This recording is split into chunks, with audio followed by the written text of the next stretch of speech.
You know that the Daughters of the American Revolution started doing this in 1911, right? The flags. Yeah.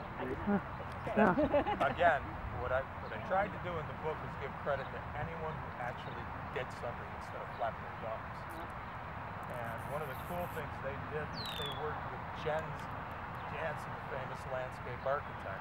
He actually gave the lecture in 1911 at the Blackstone Theater Hotel, Yeah. Blackstone, where they had the showing of the first bronze plaque to commemorate the trail marker tree that was at the boundary of Lake and Cook County along the Green Bay Trail. And he gave the actual inspirational talk because that man, his life spanned the middle of the 1800s up to the early 1900s. So he actually had knowledge of the trees, so that's who was selected to give that talk. Then later they involved Native Americans from Wisconsin that came down for the talk, from Michigan, and that's actually how Hilda's people, the Ottawas, would have been involved early on,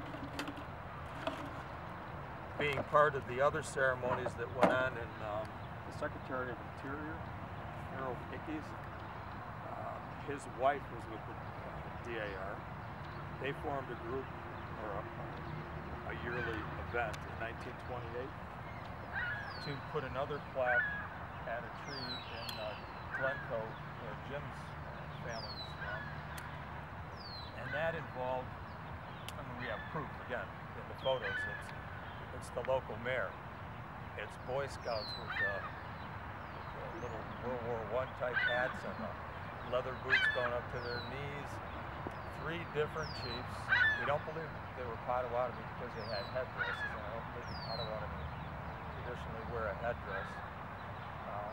So again, you're tying the historians, Native Americans, the Boy Scouts, the Girl Scouts, which is really cool. It's the whole community.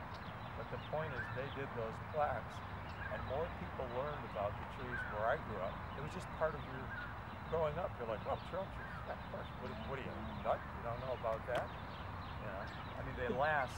That's the concept. They take a couple years to shape it, but once it takes, you're talking centuries. The ones in Indiana, that's the diameter of the trees. They're